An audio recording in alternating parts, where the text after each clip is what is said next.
Hello every one, എല്ലാവർക്കും പുതിയൊരു വീഡിയോയിലേക്ക് സ്വാഗതം. ഇന്ന് നമ്മൾ ടെസ്റ്റ് ഡ്രൈവ് ചെയ്യാൻ പോകുന്നത് ഹീറോയുടെ എക്സ്പൾസ് 200T എന്ന മോഡലാണ്. നമ്മളിപ്പോൾ നിൽക്കുന്നത് ആലുവ ഷോറൂമിലാണ്. വണ്ടിനെ കുറിച്ച് നമുക്ക് കൂടുതലായിട്ട് അറിയാം.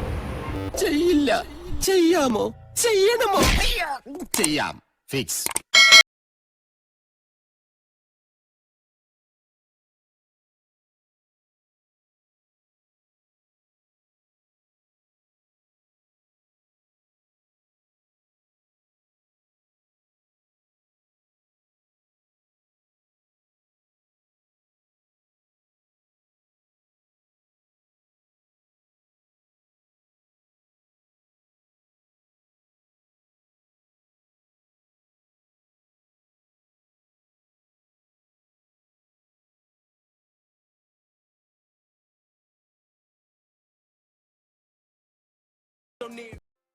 ഹലോ ഗായ്സ്, നമ്മളിപ്പോൾ ഇന്ന് ഓടിക്കാൻ പോകുന്ന വണ്ടി എന്ന് പറയുന്നത് ഹീറോയുടെ എക്സ്പൾസ് 200T എന്നുള്ള മോഡലാണ്. ഇത് കൂടാണ്ട് മറ്റൊരു മോഡൽ കൂടെ ഹീറോ ഇൻട്രൊഡ്യൂസ് ചെയ്തിട്ടുണ്ട്. അതിൻ്റെ പേര് അഡ്വഞ്ചർ എന്നാണ്.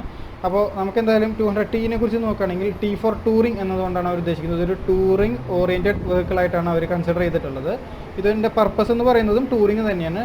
അപ്പോൾ നമുക്കിതിനെ കൂടുതലായിട്ട് നോക്കുകയാണെന്നുണ്ടെങ്കിൽ വണ്ടിയുടെ ഫിറ്റ് ആൻഡ് ഫിനിഷൊക്കെ ഓവറോൾ നല്ല ക്വാളിറ്റിയിലും അതേപോലെ തന്നെ പെയിൻ്റൊക്കെ നല്ല രീതിയിലൊക്കെ ചെയ്തിട്ടുണ്ട്. നമുക്കിനി ഫ്രണ്ടിലേക്ക് കുറച്ചും കൂടെ അടുത്ത് നോക്കുകയാണെങ്കിൽ ഫസ്റ്റ് നമ്മുടെ കണ്ണിൽ പെടുന്നത് ഹെഡ്ലൈറ്റ് തന്നെയാണ്. ഇപ്പോൾ ഈ ഇടയ്ക്ക് ഇറങ്ങിയ ഹോണ്ടയുടെ CB300 ആയിട്ട് നമുക്ക് സാമ്യം തോന്നുന്നൊരു ഹെഡ്ലൈറ്റാണ്. ഇതൊരു ഫുൾ LED യൂണിറ്റാണ് വരുന്നത്. ഫസ്റ്റ് ഇഗ്നീഷൻ ഓൺ ആക്കുമ്പോൾ തന്നെ നമുക്ക് രണ്ട് സൈഡിലായിട്ട് പൊസിഷൻ ലൈറ്റും അതേപോലെ തന്നെ മുകളിലുള്ള LED-യും നമുക്ക് ഓൺ ആവുന്നതാണ്. ഇതാണ് ഡിമ്മ്. അതേപോലെ തന്നെ നെക്സ്റ്റ് നമുക്ക് ബ്രൈറ്റ് വരുന്നത് അടിയിലാണ്. കൂടാണ്ട് അതിൻ്റെ അടിയിലായിട്ട് നമ്പർ പ്ലേറ്റ് വയ്ക്കാനുള്ള പോർഷൻ കൊടുത്തിട്ടുണ്ട്. ഇനി ഇൻഡിക്കേറ്ററിനെ കുറിച്ച് പറയുകയാണെന്നുണ്ടെങ്കിൽ കണ്ണിൻ്റെ ആകൃതിയിൽ വരുന്ന നോർമൽ ഇൻഡിക്കേറ്റേഴ്സാണ് വണ്ടിക്ക് കൊടുത്തിട്ടുള്ളത്. മഡ് ഗാർഡിനെ കുറിച്ച് പറയുകയാണെന്നുണ്ടെങ്കിൽ നല്ല ഒഴുക്കൻ രീതിയിൽ അതേപോലെ നല്ല പെയിൻറ് ചെയ്തിട്ടുള്ള ഒരു മഡ് ഗാർഡ് കാണാം. അതേപോലെ തന്നെ ഫോർക്കുകളെ തമ്മിൽ ബന്ധിപ്പിക്കുന്ന ഒരു ബ്രിഡ്ജ് കണക്ഷൻ നമുക്ക് കാണാൻ പറ്റും. ഫോർക്കിനെ കുറിച്ച് പറയുകയാണെന്നുണ്ടെങ്കിൽ ഇതൊരു 37 mm വരുന്ന ടെലിസ്കോപ്പിക് സസ്പെൻഷനാണ് ഫ്രണ്ടിൽ കൊടുത്തിട്ടുള്ളത്. അതേപോലെ തന്നെ ഡിസ്ക് ബ്രേക്കിനെ കുറിച്ച് പറയുകയാണെങ്കിൽ 276 mm ഡിസ്ക്, അതിൽ സിംഗിൾ ചാനൽ ABS ആണ് വണ്ടിക്ക് വരുന്നത്. ഇതൊരു ടൂറിംഗ് വെഹിക്കിൾ അതല്ലെങ്കിൽ റോഡ് ബൈക്ക് ആയതുകൊണ്ട് തന്നെ അലോയ് വീൽസ് വണ്ടിക്ക് കൊടുത്തിട്ടുണ്ട്. ടയറിനെ കുറിച്ച് പറയുകയാണെന്നുണ്ടെങ്കിൽ ഇതൊരു 100/80/17 ട്യൂബ്ലെസ് ടയറാണ് ഫ്രണ്ടിൽ വണ്ടിക്ക് കൊടുത്തിട്ടുള്ളത്. അടുത്തതായി നമ്മുടെ കണ്ണിൽപ്പെടുന്നത് എൻജിൻ ഗാർഡാണ്. അതൊരു ലുക്സ് എന്നതിനുപരി ഒരു പ്രൊട്ടക്ഷൻ കൂടി വണ്ടിക്ക് നൽകുന്നുണ്ട്.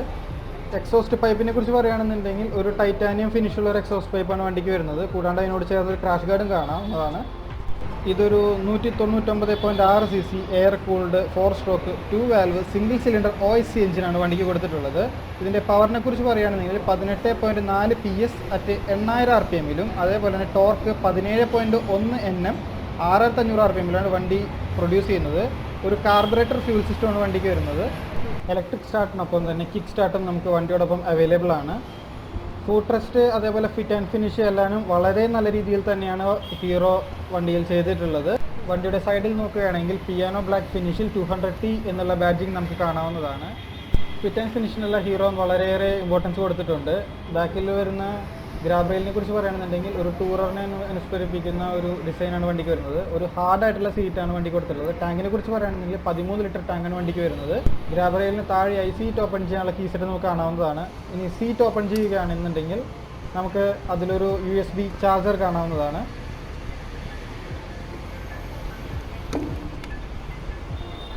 കണ്ടില്ലേ, ഇതാണ് USB ചാർജർ വരുന്നത്. ഒരു USB പോർട്ടാണ് കമ്പനി പ്രൊവൈഡ് ചെയ്യുന്നത്. ടാങ്കിലുള്ള കുറച്ച് കാര്യങ്ങൾ നമ്മൾ ഡീറ്റെയിൽ ആയിട്ട് നോക്കുകയാണെന്നുണ്ടെങ്കിൽ കുറച്ച് ക്യാരക്ടർ ലൈൻസ് വരുന്നുണ്ട്. അതേപോലെ തന്നെ ഹീറോ എക്സ്പൾസ് എന്ന ഒരു സ്റ്റിക്കർ നമുക്ക് കാണാവുന്നതാണ്. ഇനി എക്സോസ്റ്റിൻ്റെ തുമ്പുവശത്തേക്ക് വരികയാണെന്നുണ്ടെങ്കിൽ ഒരു പ്രൊട്ടക്ടറും അതേപോലെ തന്നെ ഉരുണ്ടൊരു എക്സോസ്റ്റും കാണാം. കൂടാണ്ട് ഹഗ്ഗർ കാണാവുന്നതാണ്. ബാക്കിലെ സസ്പെൻഷനെ കുറിച്ച് പറയുകയാണെന്നുണ്ടെങ്കിൽ 7-way അഡ്ജസ്റ്റബിൾ മോണോഷോക്കാണ് വണ്ടിക്ക് കമ്പനി പ്രൊവൈഡ് ചെയ്തിട്ടുള്ളത്. ബാക്കിലെ ടയറുകളെ കുറിച്ച് പറയുകയാണെന്നുണ്ടെങ്കിൽ 130/70 R17 റേഡിയൽ ടയറാണ് ബാക്കിൽ വണ്ടിക്ക് വരുന്നത്. കൂടാണ്ട് അലോയ് വീലാണ് പ്രൊവൈഡ് ചെയ്തിട്ടുള്ളത്. വളരെ നീട്ടം കൂടിയ ഒരു മഡ് ഗാർഡ് നമുക്ക് ബാക്കിൽ കാണാം. അതിൽ ഇൻഡിക്കേറ്റേഴ്സ് പ്ലേസ് ചെയ്തിട്ടുണ്ട്. നോർമൽ വരുന്ന സ്ഥലത്ത് തന്നെയാണ് പ്ലേറ്റിൻ്റെയും പൊസിഷൻ വരുന്നത്. ഫുൾ LED ആണ് ബാക്കിലെ ടെയിൽ ലൈറ്റ് കമ്പനി കൊടുത്തിട്ടുള്ളത്. അതിൽ അടിയിലായി ഒരു ഹീറോ എന്നുള്ള ബ്രാൻഡിങ് നമുക്ക് കാണാവുന്നതാണ്. നെക്സ്റ്റായി നമ്മൾ അടുത്ത വശത്തേക്ക് വരികയാണെന്നുണ്ടെങ്കിൽ ഒരു ചെയിൻ ഡ്രൈവ് വണ്ടിയാണ്. അതേപോലെ തന്നെ ഒരു സാരി ഗാർഡ് നമുക്ക് കാണാം. പക്ഷേ ലേഡീസ് ഫുഡ് റെസ്റ്റ് നമുക്ക് കാണാൻ പറ്റുന്നില്ല. ഇനി ബാക്കിലെ ഡിസ്ക് ബ്രേക്കിനെ കുറിച്ച് പറയുകയാണെന്നുണ്ടെങ്കിൽ ഒരു 220 mm ഡിസ്ക്കാണ് ബാക്കിൽ വരുന്നത്. എൻജിൻ സൈഡിലേക്ക് തന്നെ വരികയാണെന്നുണ്ടെങ്കിൽ ഒരു സൈഡ് സ്റ്റാൻഡ്, അതേപോലെ തന്നെ ഗിയർ ലിവർ, നല്ല ക്വാളിറ്റിയുള്ള ഒരു ഗിയർ ലിവർ തന്നെയാണ് കമ്പനി പ്രൊവൈഡ് ചെയ്തിട്ടുള്ളത്. കൂടാണ്ട് തന്നെ നമുക്കൊരു സെൻറ്റർ സ്റ്റാൻഡ് വണ്ടിക്ക് കമ്പനി നൽകുന്നുണ്ട്. അത് ചെയിൻ മെയിൻ്റനൻസിനൊക്കെ വളരെ ഹെൽപ്ഫുള്ളായിരിക്കും. വളരെ നല്ല ക്വാളിറ്റിയിലുള്ള പ്ലാസ്റ്റിക്കിലാണ് അതിൻ്റെ സൈഡ് പാനലുകളും മറ്റും ഹീറോ നിർമ്മിച്ചിട്ടുള്ളത്. കൂടാണ്ട് റിസർവ് കൺട്രോൾ ചെയ്യാനുള്ള ഒരു നോസിൽ നമുക്ക് അവിടെ കാണാവുന്നതാണ് സൈഡിൽ. വലിയ രീതിയിലുള്ളൊരു സ്റ്റിക്കർ വർക്കുകളൊന്നും വണ്ടിയിൽ വരുന്നില്ല. ആകെ 4 സ്റ്റിക്കർ മാത്രമേ വണ്ടിയിൽ പ്രൊവൈഡ് ചെയ്യുന്നുള്ളൂ. അതിൽ മഡ്ഗാർഡിൽ തന്നെ ഹീറോയുടെ ഒരു എച്ച് സിമ്പിൾ നമുക്ക് കാണാവുന്നതാണ്. കൂടാണ്ട് ഫോർക്കിൽ റിഫ്ലക്റ്റേഴ്സ് നമുക്ക് കാണാവുന്നതാണ്. വളരെ നീട്ടം കൂടിയ ഹാൻഡിലാണ് വരുന്നത്. ഹാൻഡിലിനെ കുറിച്ച് പറയുകയാണെന്നുണ്ടെങ്കിൽ ഇരുവശത്തുമായി നല്ല വിസിബിലിറ്റി ഉള്ള മിറേഴ്സാണ് കമ്പനി പ്രൊവൈഡ് ചെയ്യുന്നത്. സ്വിച്ചുകളെ കുറിച്ച് പറയുകയാണെന്നുണ്ടെങ്കിൽ ഇടതുവശത്തായി ഹെഡ്ലൈറ്റ് കൺട്രോളിൽ തന്നെ പാസ് ലൈറ്റ് ഇൻറ്റഗ്രേറ്റ് ചെയ്തിട്ടുണ്ട്. ടേൺ ഇൻഡിക്കേറ്റേഴ്സും ഹോണും അതേപോലെ തന്നെ ചോക്ക് സ്വിച്ചും കാണാവുന്നതാണ്. റൈറ്റ് സൈഡിൽ എഞ്ചിൻ കിക്ക് സ്വിച്ചും പവർ സ്വിച്ചുമാണ് വരുന്നത്. നോർമൽ സ്ഥലത്ത് തന്നെയാണ് മാസ്റ്റർ സിലിണ്ടർ വരുന്നത്. ഇനി മീറ്റർ നമുക്ക് നോക്കാം.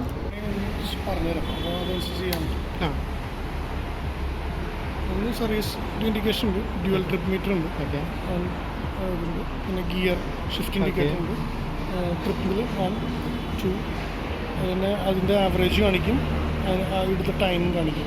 ക്ലോക്ക് ഡീസൽ ഉണ്ട്. പിന്നെ അതിനകത്ത് ബ്ലൂടൂത്ത് പെയറിംഗ് ഉണ്ട്. Hero guide right guide app download ചെയ്യണമെങ്കിൽ Bluetooth pairing, navigation plus call അലർട്ടും കിട്ടും നമുക്ക്. പിന്നെ ഇക്കോ മോഡ് വൺസ് ഇക്കോയിലാണെങ്കിൽ 3 ഇതും ബ്ലാക്ക് ആവും. വൺസ് ഒരെണ്ണം കുറഞ്ഞാൽ ഒന്നിലേക്ക് അപ്പ് ഷിഫ്റ്റ് കാണിക്കും, അപ്പിലേക്ക് കാണിക്കും. അങ്ങനെയാണെങ്കിൽ ഗിയർ അപ്പ് ചെയ്യണം. ഡൗൺ ഷിഫ്റ്റാണ് ഡൗൺ ആയിട്ട് ചെയ്യണം. അപ്പോൾ ഇക്കോണമി മോഡിലേക്ക് ഡ്രൈവ് ചെയ്യാൻ പറ്റും. പിന്നെ വേറെ എന്തെങ്കിലും മോഡുണ്ട് ഈക്കോ അല്ലാണ്ട്? ഇല്ല, ഇത്രയാണ് ഈ എസ് എന്നുള്ളത്. എസ് സെറ്റ് ചെയ്യാൻ വേണ്ടിയാണ്, സെറ്റ് ചെയ്യാൻ മോഡ് റീസെറ്റ് ചെയ്യാൻ. നോർമൽ പ്ലേസിൽ തന്നെയാണ് കീ സെറ്റിൻ്റെ പ്ലേസിങ് വന്നിട്ടുള്ളത്. വണ്ടി എന്തായാലും ടെസ്റ്റ് ഡ്രൈവ് എടുക്കാം. ബാക്കി കാര്യങ്ങൾ നമുക്ക് വണ്ടിയിൽ ഇരുന്നുകൊണ്ട് സംസാരിക്കാം. ഫ്രണ്ട്സ്, നമ്മളിപ്പോൾ എക്സ്പൾസ് 200Tയിലാണ് ഇപ്പോൾ ഉള്ളത്. ഒരു ഫസ്റ്റ് ഇംപ്രഷൻ എന്നുള്ള രീതിയിൽ വണ്ടീനെ കുറിച്ച് ചോദിക്കുകയാണെന്നുണ്ടെങ്കിൽ സ്വിച്ചുകൾ കാര്യങ്ങളൊക്കെ നല്ല ക്വാളിറ്റി ഉണ്ട്. അതേപോലെ സൈഡ് മിറേഴ്സ് ആണെങ്കിൽ നല്ല വിസിബിലിറ്റി തന്നെ ഉണ്ട്. വണ്ടി വളരെ ഒരു സ്ലിം ആയിട്ടുള്ള വണ്ടിയായിട്ടാണ് തോന്നിക്കുന്നത്. കാരണം ഫ്രണ്ടിൽ നമുക്ക് വൈസറുകളോ കാര്യങ്ങളോ ഒന്നും ഇല്ല. ആകെ മീറ്റർ മാത്രമാണ് നമുക്ക് ഫ്രണ്ടിൽ കാണാൻ പറ്റുന്നത്. വൈഡ് ആയിട്ടുള്ള ഒരു ഹാൻഡിൽ ബാറാണ്. നമ്മൾ അത്യാവശ്യം ഹൈറ്റിൽ തന്നെ ഇരിക്കുന്നതുകൊണ്ട് തന്നെ നമുക്ക് നിവർന്നിരുന്നുകൊണ്ട് ഓടിക്കാൻ പറ്റുന്നുണ്ട്. 150 കിലോയാണ് വണ്ടിയുടെ വെയിറ്റ്. പക്ഷെ നമുക്ക് അത്ര ഫീൽ ചെയ്യുന്നില്ല. കാരണം അത് 3 സ്ലിം ആയിട്ടുള്ള വണ്ടി ആയതുകൊണ്ടാണ് തോന്നുന്നു നമുക്ക് വലിയ രീതിയിൽ വെയിറ്റ് നമുക്ക് ഫീൽ ചെയ്യുന്നില്ല. നല്ല രീതിയിൽ ഹാൻഡിൽ നമുക്ക് ഓടിക്കാൻ പറ്റുന്നുണ്ട്. അതായത് ടേണിംഗ് റേഡിയസ് നോർമൽ ബൈക്കിനേക്കാളും കുറച്ചുകൂടെ കൂടുതലായി എനിക്ക് തോന്നി. കാരണം വലിയ ബുദ്ധിമുട്ടില്ല നമുക്ക് വണ്ടി അങ്ങോട്ട് ഓടിക്കണം എന്നുണ്ടെങ്കിൽ. എന്തായാലും നമുക്ക് റോട്ടിലൊന്ന് ഓടിച്ചു നോക്കാം. വണ്ടി ഒരു 5.4 ഹൈറ്റിൽ എനിക്ക് പ്ലാനറ്റ് ഫുട്ട് അല്ലെങ്കിലും കൺട്രോൾ ചെയ്യാവുന്ന ഹൈറ്റേ വണ്ടിക്കുള്ളൂ. നല്ല അപ്രൈറ്റ് പൊസിഷനാണ് വണ്ടി.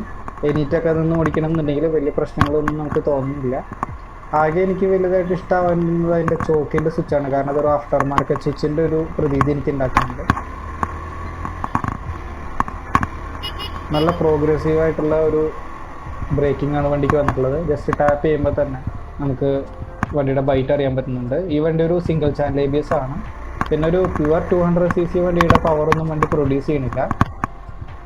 ഇപ്പോൾ കണ്ടില്ലേ, 3rd ഗിയറിലാണ് ഞാനിപ്പോൾ ഈ വണ്ടീനെ ഓവർടേക്ക് ചെയ്തത്. പക്ഷേ ആ 3rd ഗിയറിൽ നമുക്കത്ര ഒരു പർട്ടിക്കുലർ RPM വരെ നമുക്ക് വണ്ടിയുടെ പെർഫോമൻസ് ഭയങ്കര ലാഗി ആയിട്ട് ഫീൽ ചെയ്യുന്നുണ്ട്. അതിനുശേഷം വണ്ടി അത്യാവശ്യം ടോർക്ക് നമുക്ക് തന്നെ ഉണ്ട്. നമുക്കിതൊരു ചെറിയ റൈഡ് മാത്രമേ എടുക്കാൻ പറ്റുള്ളൂ. ശരിക്കും ഇതൊരു റൈഡിങ് റിവ്യൂ എന്നുള്ള രീതിയിൽ നമുക്ക് പറയാൻ പറ്റില്ല. പക്ഷേ ഷോറൂമിലെ കണ്ടീഷൻസ് അതായതുകൊണ്ടും TP എടുത്തിട്ടില്ല, അപ്പോൾ അധികം ദൂരത്തേക്ക് പോകരുത് എന്ന് പറഞ്ഞതുകൊണ്ടും നമുക്ക് ചെറിയൊരു റൈഡിൽ ഒതുക്കേണ്ടി വന്നു. എന്തായാലും ഫസ്റ്റ് ഇംപ്രഷനാണ് ഞാനീ പറയുന്നത്. അപ്പോൾ ഒരു 1,30,000 എന്നുള്ളൊരു പ്രൈസ് റേഞ്ചിൽ ഒരു ടൂറിംഗ് ബൈക്ക് നോക്കുന്ന ഒരാളാണെന്നുണ്ടെങ്കിൽ ഒരു നല്ലൊരു ഓപ്ഷൻ തന്നെയാണ്. 200cc വണ്ടി കിട്ടും. പക്ഷേ നേരത്തെ പറഞ്ഞ പോലെ ഒരു പ്യുവർ 200cc പവർ നമുക്ക് കിട്ടിയില്ലെങ്കിലും അത്യാവശ്യം മൈലേജും മെയിൻ്റനൻസ് കുറവായുള്ള ക്വാളിറ്റി ഉള്ള ഒരു വണ്ടി തന്നെയായിരിക്കും എക്സ്പൾസ് 200T. ഏകദേശം ഒരു 35-45 റേഞ്ചിൽ നമുക്ക് എന്തായാലും മൈലേജ് കിട്ടും. കാരണം ഒരു പ്യുവർ പവർ വണ്ടിയല്ല, പകരം ഒരു ടൂറർ ആയതുകൊണ്ട് തന്നെ നല്ല സ്മൂത്ത് വണ്ടിയാണ്. അപ്പോൾ ഇതാണ് എൻ്റെ riding experience.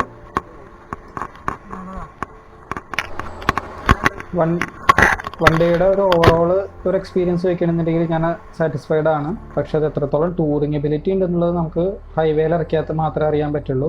Ground clearance 177 mm ഉള്ളതുകൊണ്ട് തന്നെ അത്യാവശ്യം വലിയൊരു ബമ്പുകളും സാധനങ്ങളൊക്കെ ഇത് ഈസി ആയിട്ട് കടന്നു പോരും. സീറ്റ് ഹൈറ്റ് ഒരു 799 mm ഉണ്ടെങ്കിലും നമുക്ക് വലിയൊരു പ്രശ്നങ്ങളൊന്നും ഫീൽ ചെയ്യണില്ല. ഫ്രണ്ട്സ്, അപ്പോൾ ഇത്രയുമാണ് എക്സ്പൾസ് 200Tയുടെ റിവ്യൂ. അപ്പോൾ ഇത്രയും നേരം വീഡിയോ കണ്ട എല്ലാവർക്കും എൻ്റെ നന്ദി അറിയിക്കുന്നു. വണ്ടിയുടെ കൂടുതൽ ഡീറ്റെയിൽസും അതിൻ്റെ കളർ ഓപ്ഷൻസും അതേപോലെ ഓരോ വേരിയൻറ്റുകളുടെയും വിലയും കൂടുതൽ ഡീറ്റെയിൽസും ഡിസ്ക്രിപ്ഷനിൽ കൊടുത്തിട്ടുണ്ട്. അപ്പോൾ വീഡിയോ കാണുന്ന എല്ലാവരും തന്നെ ഡിസ്ക്രിപ്ഷനിലും കൂടെ ഒന്ന് നോക്കാൻ ശ്രമിക്കുക.